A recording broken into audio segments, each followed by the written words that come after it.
ginecológico y de mama, por un lado, y de voces expertas en la curación y en el trabajo médico especializado, por otro, que a través de esta videoconferencia nos van a relatar cómo se vive por las mujeres en tratamiento o supervivientes oncológicas esta doble amenaza a sus vidas y de cómo viven los profesionales de la medicina su trabajo bajo la presión de esta pandemia.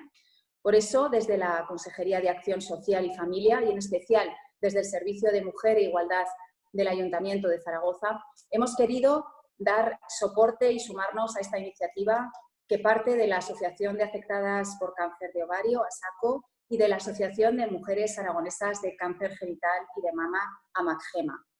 Hemos elegido el formato de preguntas recogidas a pacientes y a supervivientes oncológicos que irán dirigidas a médicos y médicas. Se encargarán de esta labor Soledad Bolea, buenas tardes, vicepresidenta de la Asociación ASACO, y María José Rivas, buenas tardes, presidenta de la Asociación AMACGEMA. Y responderán a estas preguntas la doctora Ana Herrero, que es médico-oncóloga del Hospital Universitario Miguel Servet de Zaragoza, el doctor Ramón Boira, médico de familia y miembro de la Sociedad Española de Médicos de Atención Primaria, la doctora Reyes Ibáñez, médica jefa de sección de oncología radioterápica del Hospital Universitario Miguel Servet. Vaya por adelantado mi agradecimiento por vuestro interés, vuestro conocimiento y vuestra implicación. Como señalaba al principio, esto va a ser una sinfonía de voces que expresan un anhelo y un derecho por el que debemos de velar, que es la salud de las personas, la salud de las mujeres. Y otra de las acciones que adelanto que se han programado han sido unas píldoras de bienestar en forma de podcast. Talleres que son una propuesta para el autoconocimiento de la salud psicológica que está interconectada con tu bienestar mental y físico. Se proponen en ellas algunas reflexiones y sobre todo ejercicios prácticos para poder trabajarlo. Todas estas acciones vienen con la finalidad de sensibilizar para reconocer y proteger nuestra salud, entendida como un derecho y tomando como referencia la definición de la OMS, de la Organización Mundial de la Salud, que señala que este derecho a la salud implica gozar del más óptimo estado de bienestar físico, mental, psicológico y social, y no solamente la ausencia de enfermedad o malestar. Muchas gracias a todos por vuestra presencia esta tarde aquí. Estoy segurísima que va a ser una tarde muy instructiva y enriquecedora. Comenzamos adelante. Gracias. Bueno, Soledad. vamos a... Vale. Gracias, consejera. Y gracias también a Ana Gaspar, como jefa de servicio de la Casa de la Mujer, que habéis hecho posible que estemos aquí en esta charla, ¿no? En primer lugar, deciros que yo quiero empezar con una frase del cantante Poveda: de qué manera agradeceros que veléis por nuestra salud, ¿no? Porque en este momento y siempre estáis ahí, ¿no? Entonces, daros las gracias, y la mejor manera es con el respeto, con la valoración y con saber que estáis ahí siempre dispuestas a comunicaros con nosotros, ¿no? Muchas gracias de verdad a todos los profesionales, al celador, al auxiliar, al de la limpieza, a la enfermera y a los médicos, porque en estos momentos y siempre sois piezas claves para la salud de las mujeres y de los hombres, pero en general hoy vamos a hablar de las mujeres, ¿vale? Muchas gracias a vosotros. Hemos abierto este tema porque ya sabéis que con la pandemia no pudimos hacer el ciclo que teníamos con AMACGEMA programado, y insistíamos también que no se podía suspender las cosas, tenemos que hacerlas de otra manera. Afortunadamente los medios de comunicación nos facilitan otro tipo de hacer las cosas, y yo creo que la información, la comunicación, el poder expresar y desahogarse facilita mucho también el bienestar y la salud. Por eso os agradecemos mucho esta charla, ¿no? Vamos a hacer un sistema que va a consistir en hacer primero unas preguntas generales muy amplias, que ahí cada uno de vosotros puede aportar todo lo que queráis, y luego haremos preguntas concretas ya de las pacientes, tanto de cáncer de ovario como las pacientes de mama, ¿no? ¿Por qué es importante? Bueno, porque siempre pensamos que las que ya hemos padecido cáncer hemos sufrido una crisis. Hay una incertidumbre, sí que es verdad, pero en cierta manera hemos pasado ya la incertidumbre. Ahora la incertidumbre se ha ampliado a toda la población, pero con una buena información y aclarando las cosas, también podemos aprender, tener un aprendizaje, aprender a aceptar que no podemos controlarlo todo, sino que las cosas son como son y tendremos que vivir con esa incertidumbre. Y si es posible, pues hacernos más fuertes, ¿no? Como se suele decir, hacernos más resilientes. Entonces, este es el objetivo de la charla y vamos a empezar pues con las preguntas generales. Sobre todo, la primera, que es de obligación, es cómo habéis vivido este estado de alerta, cómo se ha organizado los hospitales, sobre todo pues el Servet, que en concreto lo tenemos aquí, pero bueno, podéis hablar también del clínico porque también lo conocéis, y de qué manera se ha organizado pues esos paseos para que los oncológicos puedan ser atendidos sin miedo al contagio, ¿no? Entonces, bueno, si quiere puede empezar la doctora Herrero o la doctora Ibáñez y luego a continuación mm, el doctor médico en primaria, el Ramón Oría.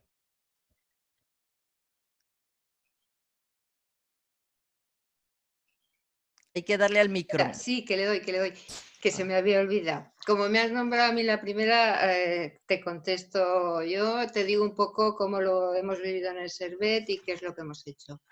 Pues al principio lo vivimos con incertidumbre, con una sensación de un cierto temor a ver qué es lo que había pasado, pero desde luego la prioridad siempre ha sido que nosotros teníamos que mantener el tratamiento de los pacientes oncológicos. Esto no podía pasar. O sea, no podíamos dedicarnos a atender otro tipo de pacientes y dejar a un grupo muy importante totalmente desatendido. Entonces, ahí fue el esfuerzo y el temor nuestro de que en un momento dado se pudiera haber resentido la asistencia, pero no ha sido así, ¿eh?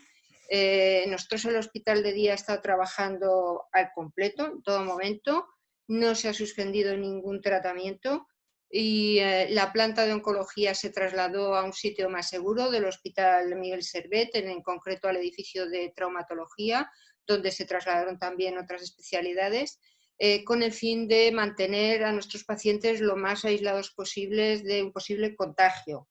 El hospital de día se mantuvo en su sitio porque resultaba muy difícil reubicarlo, pero intentando mantener las máximas medidas de seguridad.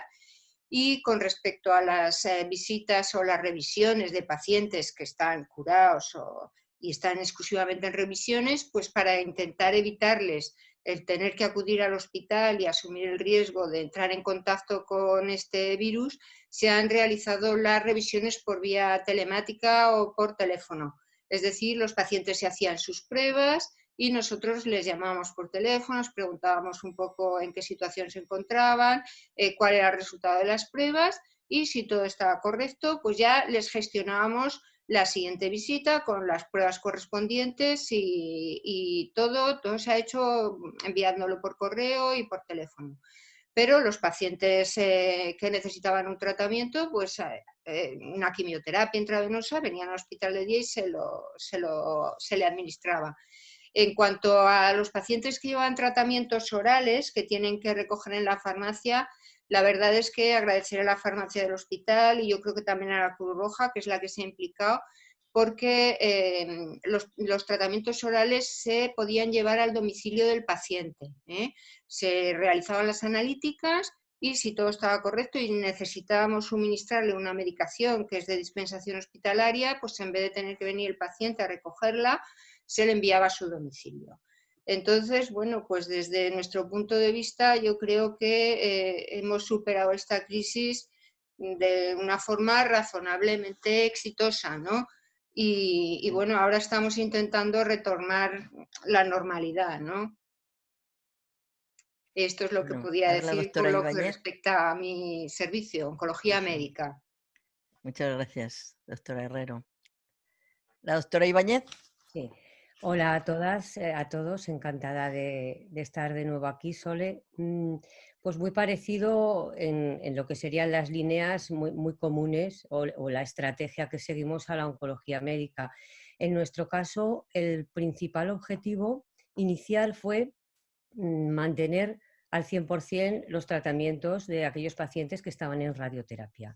Y para eso lo que realmente nos preocupaba era protegerles, de tal manera que establecimos un sistema de cribado que ha sido muy efectivo en la puerta de entrada del servicio. Tuvimos durante 8 horas por la mañana y 8 horas por la tarde y muchas tardes, noches, hasta las 12 de la noche, a una enfermera que a todo el paciente que llegaba se le hacían las preguntas pertinentes y si había cualquier sospecha de enfermedad COVID, pues se le realizaba al paciente directamente la PCR, pues para facilitarle el no tener que asistir a algún otro nivel o algún otro parte del sistema. Nos preocupaba tremendamente mantener lo que son los aceleradores y en esto lo hago extensivo al Hospital Clínico Universitario. Nosotros en este momento trabajamos con un sistema de gestión única, es decir, somos un solo servicio que da cobertura a todo Aragón y por tanto estamos trabajando de forma homogénea. Entonces, lo que cuento del Servet es exactamente igual también en el Hospital Clínico Universitario. Los pacientes, por tanto, lo que tenían era la tranquilidad, la seguridad, y así nos lo manifestaban, de que estaban siendo muy cuidados. Establecimos más tiempo de tratamiento entre paciente y paciente para poder realizar la limpieza de las mesas de los aceleradores o de los escáneres, una limpieza más exhaustiva, y también se facilitó en todo momento la conexión telefónica con la consulta de enfermería. Respecto a lo que son las consultas externas, lo mismo que comentaba la doctora Herrero, hemos realizado mucha consulta telefónica. Yo aquí sí que quiero transmitir que el paciente o las pacientes, lejos de sentirse peor por no poder venir al hospital, nos transmitían de forma continuada el profundo agradecimiento de poder estar hablando con nosotros, ¿no? Que estaban muy satisfechos también de esa atención y que entendían perfectamente que evitáramos el que vinieran sobre todo en los momentos de máxima contagiosidad de la enfermedad, ¿no? Y básicamente estas son las dos grandes cuestiones: protección al paciente y garantizarle el tratamiento no solo al 100%. Hemos trabajado toda la Semana Santa para que los pacientes pudieran ir acabando los tratamientos. Es decir, que hemos estado ahí pues como si no hubiera pandemia a la hora de ofrecer los tratamientos, pero con el máximo esfuerzo para que el paciente se sintiera seguro. En primera línea. Muchas gracias, doctora Ibáñez. Y ahora, en atención primaria, el doctor Ramón Borilla, que nos cuenta de la experiencia que también ha sido como un efecto de entrada y de choque de primer contacto, ¿no? Pues muy bien, buenas tardes a todos. Buenas tardes. En especial, pues me gustaría saludar a todas aquellas personas que han sufrido directa o indirectamente los efectos de la pandemia, ya sea a ellos o ya sea a los familiares de estas personas. A nivel de atención primaria, pues lo que hemos intentado mantener desde el principio y hemos fomentado un servicio que nosotros ya venimos llevando a cabo desde hace años, que es la demanda no presencial. Hemos garantizado siempre un doble circuito, un circuito respiratorio y un circuito asistencial normal para todos los pacientes. Entonces eso se hacía mediante un triaje a la entrada del centro de salud, un triaje telefónico que desviaba la demanda hacia uno de los circuitos, el circuito limpio y el circuito sucio. Y fundamentalmente pues hemos intentado mantener una demanda no presencial a través de visitas telefónicas. En el caso del paciente oncológico, fundamentalmente ha sido pues intentar identificar al paciente vulnerable. El paciente vulnerable pues por inmunodepresión o por comorbilidades, que poco a poco pues era el que el COVID-19 podía efectuarle una mayor afección. Esto es muy importante pues porque a nivel de atención primaria ha sido, como para todos, ha sido un auténtico tsunami lo que hemos vivido durante estos meses. La epidemia de SARS, de COVID-19, pues surge en China en el mes de enero, lo vemos como algo muy lejano, vemos cómo se va acercando a Italia, pero aquí, pues bueno, pues sí, tomábamos algún interés, intentábamos conocer un poquito, pero a partir del 13 de marzo nos encontramos de la noche a la mañana pues que tenemos un confinamiento social y la misma alarma que tenemos nosotros pues se ve total y absolutamente multiplicada por la que puede y el temor que puede tener la población en general y sobre todo pues el paciente vulnerable, y dentro del paciente especialmente sensible y vulnerable está el paciente oncológico. Entonces, nuestra misión pues ha sido apoyar, dar ánimo y sobre todo aconsejar, ¿no? Y transmitir la información más cierta y más veraz que podamos hacerle al paciente. Se han disparado el número de procesos de incapacidad transitoria pues por paciente vulnerable, que se ha intentado proteger en la manera de lo posible en todo, fundamentalmente a este tipo de paciente, y en ningún momento pues, se ha suspendido pues, el tratamiento a pacientes paliativos. Nuestros servicios de paliativos, de atención domiciliaria han seguido funcionando normalmente y hemos intentado pues, dar ese apoyo y esa calidez que desde atención primaria, por su accesibilidad, mucho más accesible que pueda ser la atención especializada, pues en cualquier momento pues haciendo seguimientos telefónicos semanales a estos pacientes especialmente sensibles. Conforme la pandemia ha ido evolucionando, pues hemos dispuesto de mayor número de medios. Inicialmente los medios diagnósticos, como era la PCR o los test serológicos, pues se reservaban para los pacientes más graves, al paciente que acudía a urgencias, y conforme han ido evolucionando las semanas y los días, pues ha habido una mayor disponibilidad de medios diagnósticos y ya desde atención primaria, pues en estos momentos, pues la PCR está al alcance de cualquier médico de atención primaria, al igual que los test de diagnóstico rápido e incluso los test ELISA de estudio inmunitario.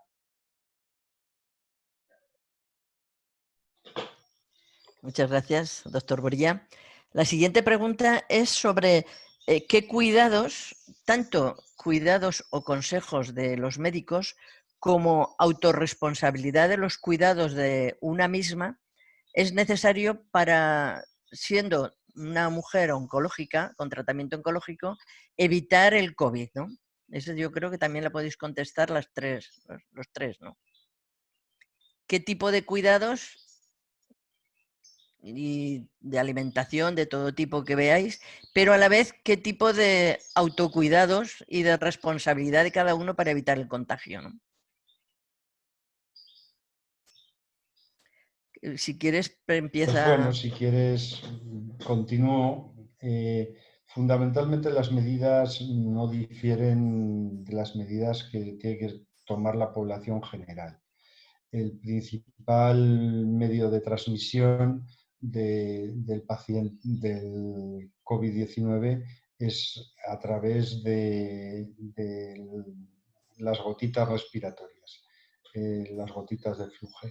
Entonces, fundamental la higiene de manos y la distancia social. Y a eso pues hay que sumarle pues también el uso de mascarilla. Entonces, las recomendaciones que hacemos a la paciente oncológica que son las mismas que se le puede hacer a cualquier otro tipo de paciente vulnerable o sensible. Es decir, guardar las medidas de protección social, el contacto como máximo o por encima de 1 metro, el uso de mascarilla y sobre todo la higiene de manos y la higiene de superficies. Por eso es fundamental en las consultas, tanto de atención primaria como de atención especializada, la separación, evitar las aglomeraciones.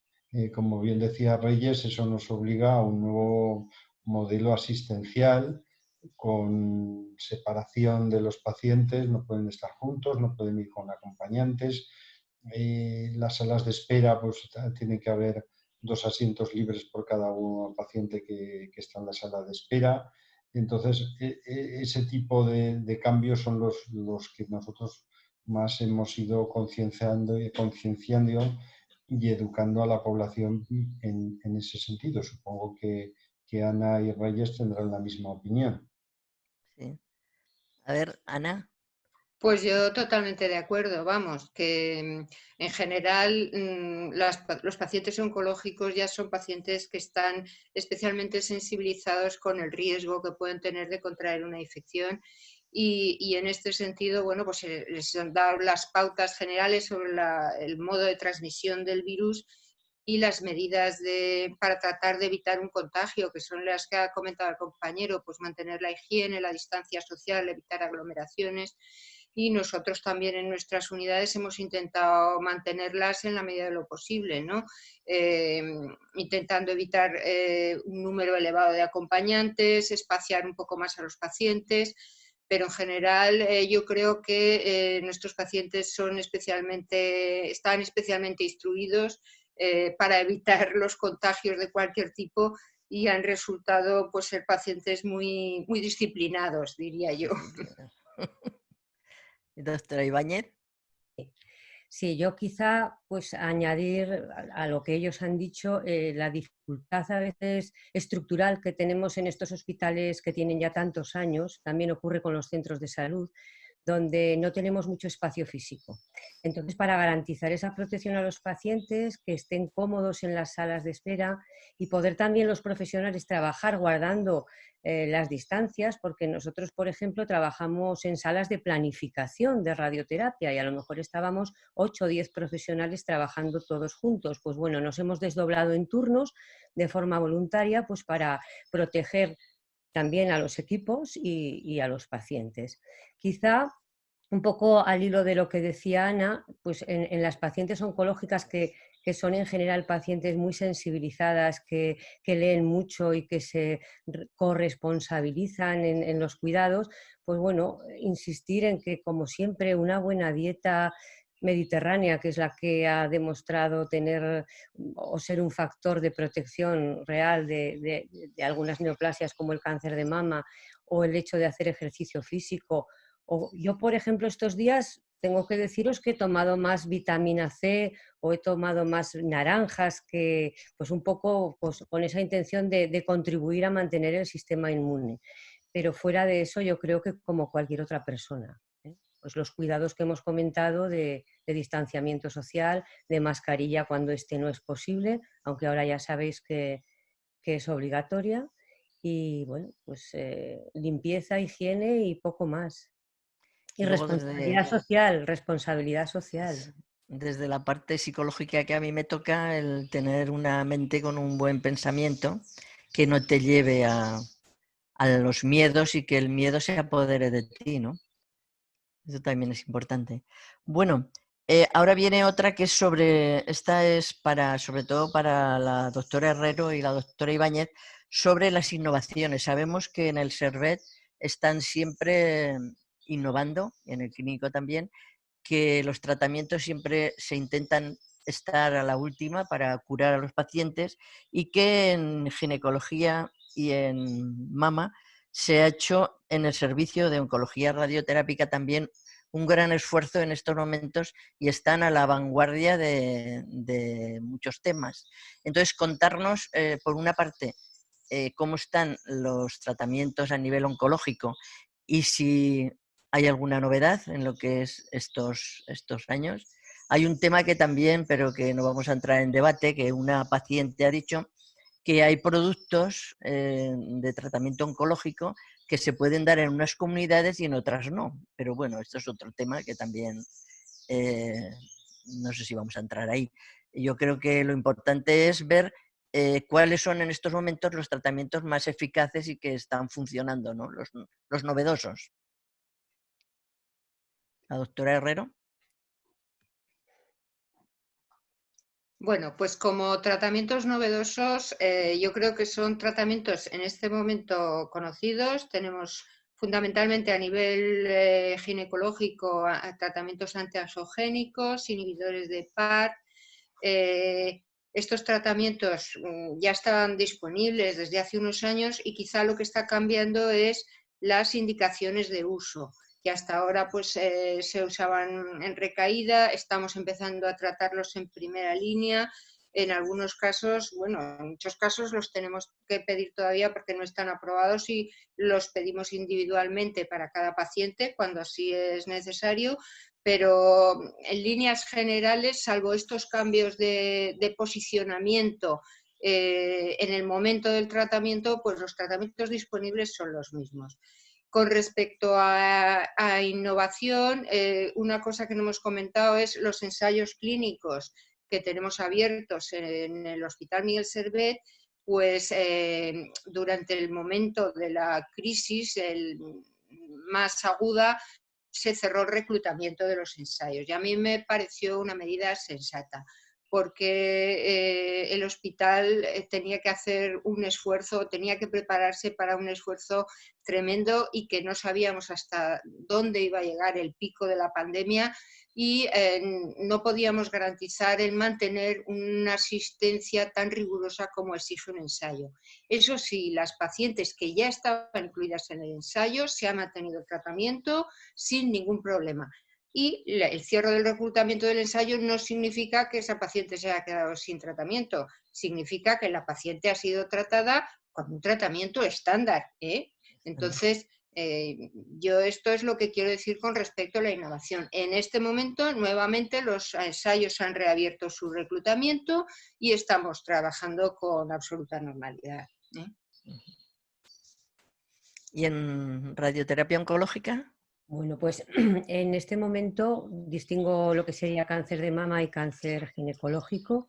En el cáncer de mama sí que hemos alcanzado ya el objetivo que nos habíamos propuesto hace 5 años y es que desde la equidad toda mujer diagnosticada de cáncer de mama precoz pudiera ser tratada con cirugía conservadora y radioterapia intraoperatoria en cualquier hospital de la comunidad autónoma. Y esto ahora mismo es una realidad para todos los hospitales de Aragón. Decir que ha sido un trabajo en equipo de cirujanos, físicos, oncólogos, radioterápicos y que solamente hemos dejado de viajar si los quirófanos estaban cerrados en los hospitales periféricos. Pues, de tal manera que en el momento que se han empezado las cirugías nos hemos incorporado también para poder hacer el tratamiento combinado. Y respecto al cáncer ginecológico, decir que no se ha parado afortunadamente en ningún momento. Prácticamente las cirugías se han mantenido durante toda la crisis y lo mismo con la radioterapia que llamamos braquiterapia. Y bueno, a mí me gustaría transmitir que toda crisis, pues como bien sabemos, lleva implícita una oportunidad y en el caso de la braquiterapia, pues nos ha servido para plantear la puesta en marcha de un tipo específico, que es la braquiterapia intersticial, que sirve sobre todo para el cáncer de cérvix, de cuello de útero.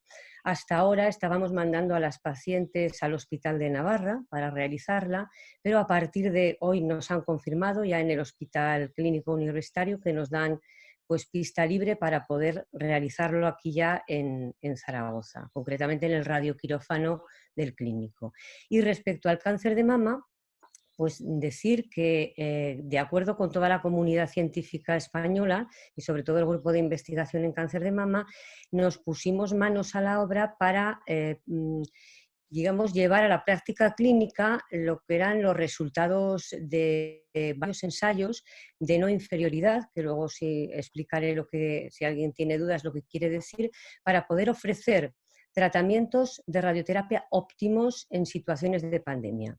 De tal forma que sabemos que aplicando el software adecuado para la planificación de la dosimetría del cáncer de mama, en este momento podemos tratar el cáncer de mama, la radioterapia, hacerla en 5 días, de lunes a viernes, cuando veníamos realizándola prácticamente ya en el 100% de las pacientes en 15 días, en 3 semanas, pero muchas de vosotras recordaréis que hace 3, 4 o 5 años estábamos tratando con 25 y 30 sesiones. Por tanto, esta crisis nos ha permitido poner en marcha cosas mucho más rápidamente, ¿no? Que creo que son cuestiones que ya han venido para quedarse. Yo resaltaría esas 3. Bueno, pues yo felicidades, y porque yo creo que muchas mujeres lo van a agradecer, sobre todo las que se les puede diagnosticar ahora o las que están en tratamiento, ¿no? Bueno, pues como luego voy a dar paso ya a María José, quería preguntar al doctor Boria un tema que siempre preocupa a las pacientes de cáncer de ovario, que es el estadio tan avanzado que se coge siempre. Sabemos que los síntomas son difíciles, pero a ver si podemos ver alguna luz para que esas personas que llegan con una serie de síntomas, como sabemos, ¿no? Pues la inflamación, la presión de ganas de orinar o otros tipos de síntomas, y que se repiten a lo mejor a la semana siguiente o a la semana siguiente, el poder descubrir antes ese diagnóstico para poder salvar más vidas, porque ya sabéis que el cáncer de ovario todavía es más del 50% de las personas que no sobreviven, ¿no? Entonces, ¿cómo está todo lo que es el protocolo? Y si tenéis algún obstáculo para en un momento determinado hacer una ecografía o hacer unos marcadores tumorales, sobre todo pues para mejorar la salud de la paciente y para salvar vidas, ¿no? ¿Cómo está este tema? Bueno, ¿Avanza un poco? bueno, Soledad, desgraciadamente el cáncer de ovario, pues el diagnóstico fundamentalmente es incidental. Nos encontramos a la paciente con un cáncer de ovario pues por otros síntomas diferentes que vienen asociados a la enfermedad. El diagnóstico precoz del cáncer de ovario pues no está arreglado, como puede ser pues, los programas de prevención del cáncer de mama, que se dan entre los 50 y los 65 o 69 años, o las campañas que hay para el diagnóstico precoz del cáncer de cervix a través Colon. pues, de las citologías o del estudio del virus del papiloma humano. Estas medidas, pues, sobre todo en el cáncer de mama, han disminuido la mortalidad por cáncer de mama y la incidencia, aunque también han aumentado otros problemas como es el sobrediagnóstico, bueno, y la iatrogenia. Pero en el caso del cáncer de ovario, desgraciadamente no hay unos criterios de diagnóstico precoz. Desde el punto de vista de la atención primaria, la única manera es sospecharlo. Y es sospecharlo en la clínica, pues por las franjas etarias en que se produce, pues no confundir cualquier dolor pélvico pues, con una alteración menstrual sin más, intentar investigarlo de una manera pues, más intensa y más profesional. Nosotros pues tenemos al alcance pues, la ecografía normal. La ecografía transvaginal es mucho más sensible y específica, eso está en manos del ginecólogo. Y luego los marcadores tumorales, el C125, pues bueno, es un marcador que allí está, pero está demostrado que no es un marcador que sea especialmente útil porque da muchos falsos positivos y no se puede estandarizar como se ha podido hacer con el PSA o con otros tipos de marcadores tumorales. Lo fundamental es que el médico de atención primaria sepa que pues, el cáncer de ovario es la quinta causa de cáncer en la mujer, que los diagnósticos los estamos llevando a cabo ya en estadios avanzados, cuando hay una obstrucción intestinal, cuando hay un derrame pleural, cuando hay una invasión a distancia, unas metástasis y muchas veces pues, unos síntomas evidentes. Cuando estamos repasando los casos vemos que han pasado desapercibidos o que se han interpretado pues, como una alteración menstrual sin más o un dolor pélvico sin más.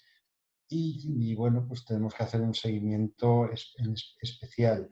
Yo también me inclinaría también ahora, cada vez estamos mirando y buscando más las causas genéticas del cáncer, agrupaciones familiares que hay, que tenemos que ser especialmente sensibles y en los tipos de tumores de ovario, que los hay, igual que también hay de cáncer de mama, con una agregación familiar y buscando en esos casos, y sobre todo pues intentar hacer una atención pues de calidad y buscar por fundamentalmente esos síntomas precoces que nos hacen que los métodos diagnósticos fundamentales pues sea la ecografía, hacer el uso de la ecografía para intentar diagnosticarlo.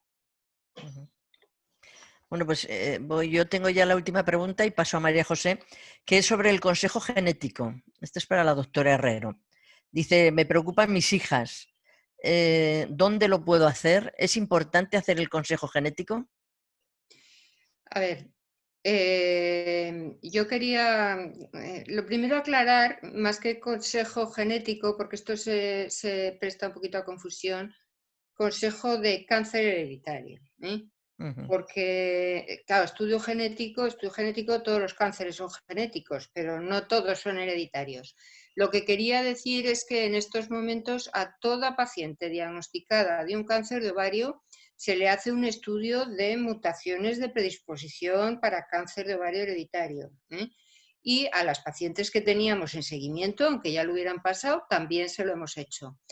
A raíz de esto, si se detecta que existe una mutación familiar, pues aparte de tenerlo en cuenta de cara a la atención de esa paciente que tenemos delante ya con su diagnóstico establecido, se diseña un plan para atender y estudiar al resto de los miembros de la familia. Y a aquellos que resulten positivos, que sean portadores sanos de la mutación, se les deriva a una consulta especializada de seguimiento para este grupo de pacientes. O sea que hoy en día prácticamente, vamos, toda paciente que aparece en nuestro servicio con un diagnóstico de cáncer de ovario, ya sea de reciente o histórico, se lleva un estudio de mutaciones de predisposición a cáncer hereditario. Sin que ella tenga que hacer nada especial, o sea, se lo proponemos nosotros. Lo hacéis ya en el Servet y en el clínico lo hacemos, directamente. Pero desde hace bastantes años ya. Yo creo que si hablas con pacientes y tal, todas ellas te dirán que prácticamente ya en la primera visita les estamos haciendo la propuesta de les vamos a realizar un estudio de mutaciones de predisposición a cáncer. Vale. Bueno, pues muchas gracias de todo corazón por estar aquí con nosotras, y ahora paso la palabra a María José, que tiene preparadas también preguntas de Amagema y sobre todo para la doctora Ibáñez y para oncología también. A ver, María José, ¿está por ahí disponible ya?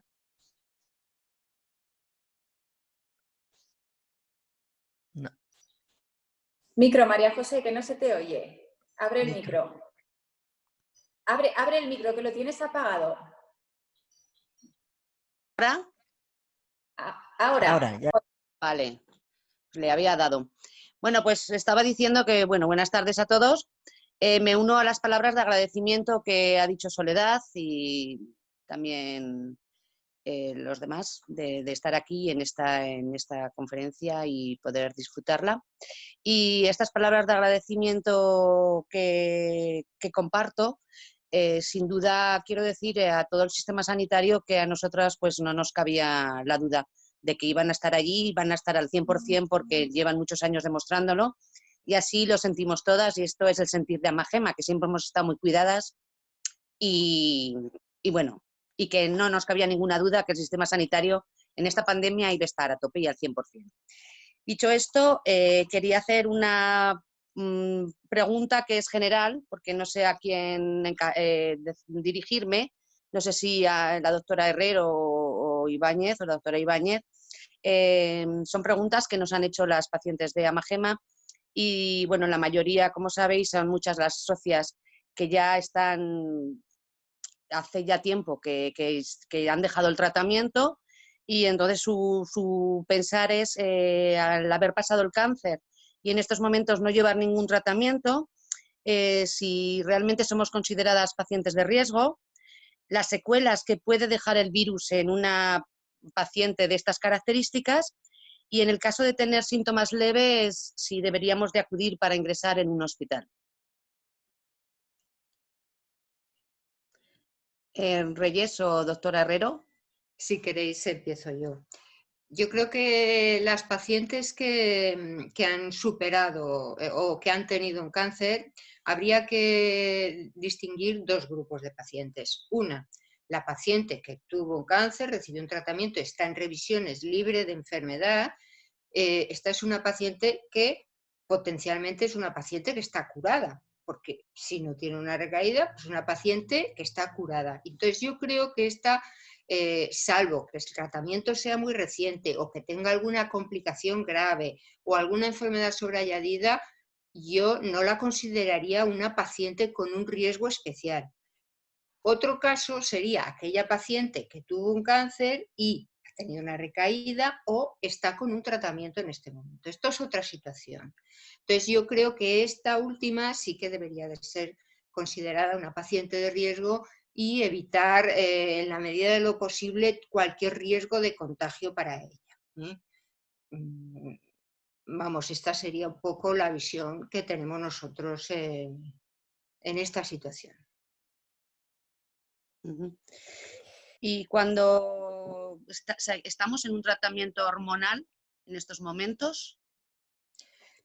A ver, el tratamiento hormonal no supone una gran inmunodepresión, claro, también puede ser un tratamiento hormonal complementario en una paciente sin enfermedad oncológica o una paciente con un tratamiento hormonal de una enfermedad metastásica. Aquí volvemos un poco a la misma separación que había establecido previamente.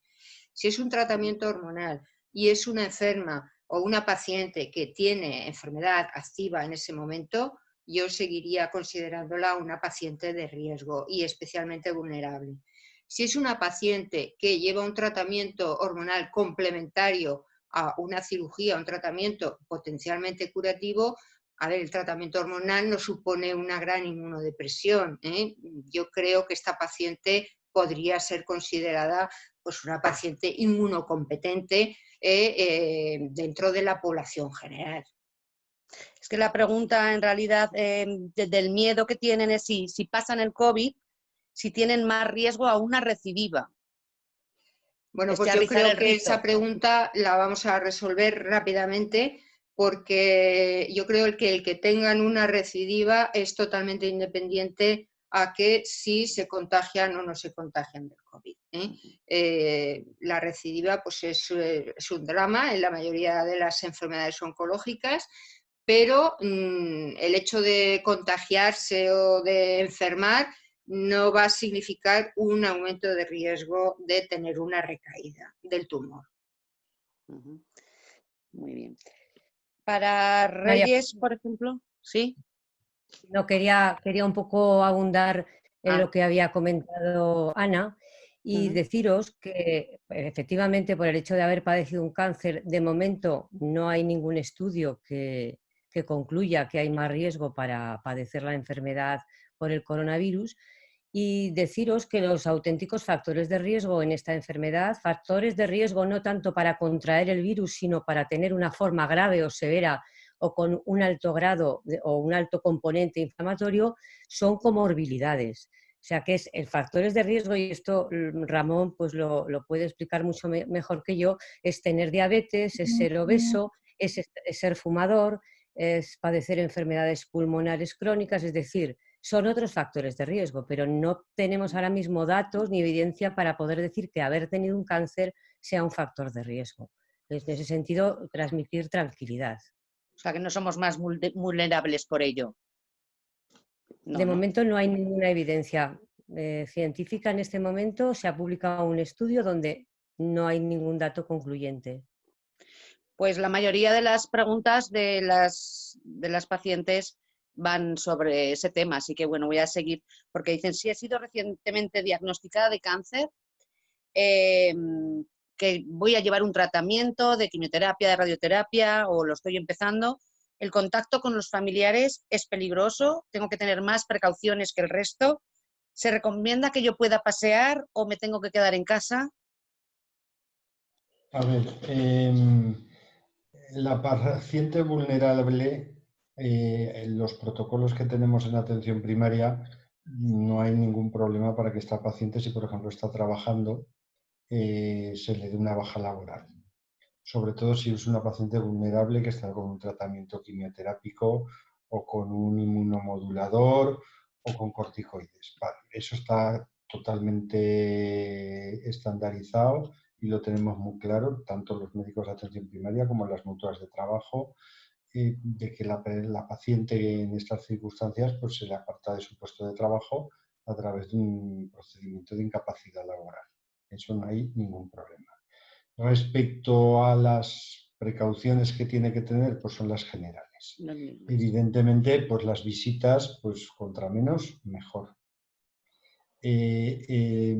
Fundamentales, porque son las medidas de distanciamiento social que se nos han marcado desde el Ministerio de Sanidad, desde la Consejería de Sanidad, pues evitar en la medida de lo posible pues el contacto con otras personas, fundamentalmente además si son personas vulnerables, sobre todo pues, con niños pequeños o con adultos ya personas mayores y como bien ha dicho Reyes, pues si la persona además de haber sufrido un cáncer tiene comorbilidades, es diabética, es fumadora, pues todavía hay que extremar más las medidas de protección personal y de aislamiento por duras que sean, ¿eh?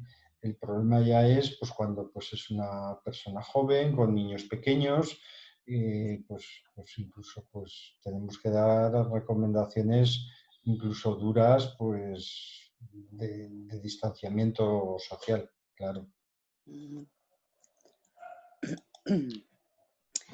Sigo con otra pregunta que viene todo, en realidad va todo a lo mismo, es el miedo a que seamos más vulnerables que otras personas por los tipos de tratamientos o por los tipos de secuelas que tenemos.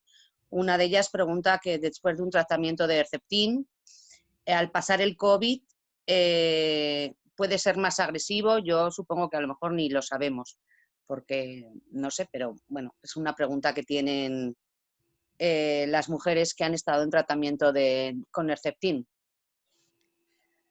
Pues a ver, Herceptin es un fármaco que tiene unas características especiales, es un anticuerpo monoclonal y no produce inmunodepresión.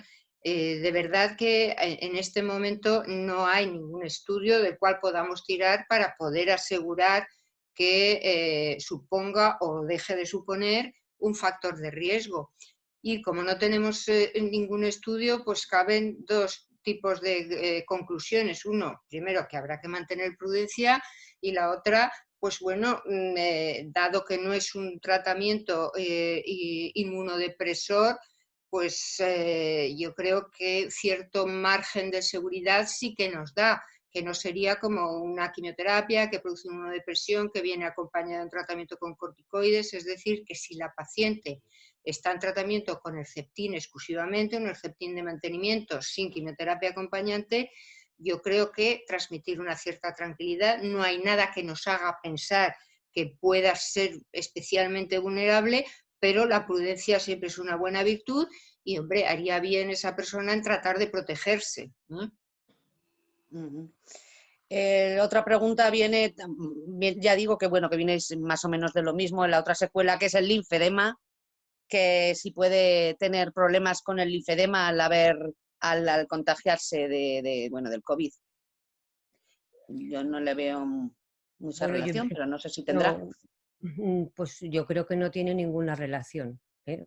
Está bien preguntarse las cosas, pero en principio no tiene nada que ver pasar una infección por un virus con la aparición del linfedema. Vale. Entonces, bueno, en conclusión, no somos ni más vulnerables ni menos vulnerables, somos de riesgo supongo, como todas las personas del mundo. El linfedema quizá el linfedema, el único problema que ha habido durante esta época de pandemia es que los servicios de rehabilitación, pues por las propias medidas de protección, pues han dejado de funcionar en la mayor parte de los servicios hospitalarios. Entonces el tratamiento fisioterápico que estaban recibiendo muchos pacientes pues ha tenido que suspender por las propias medidas de protección. Ahora poco a poco pues se va a ir retomando, pero fuera de por el hecho de tener linfedema crónico, pues no hay más riesgo que normal que pueda tener una persona. Yo me gustaría comentar que, a ver, no se pueden establecer generalidades. No podemos decir el paciente oncológico tiene un riesgo estándar o el paciente oncológico tiene más riesgo. Habrá que ver qué tipo de paciente es, ¿eh? Entonces, cada paciente tiene que analizar en qué momento de su enfermedad se encuentra. Cualquier duda, preguntarla con el profesional que le está atendiendo. No es lo mismo un paciente con un antecedente oncológico hace 5 años libre de enfermedad que un paciente oncológico que está en tratamiento activo. No es lo mismo un paciente oncológico sin ninguna comorbilidad que un paciente oncológico que arrastre una serie de secuelas como consecuencia de los tratamientos o las cirugías o la propia enfermedad. O sea que habrá que individualizar y ver cada paciente en concreto qué situación está.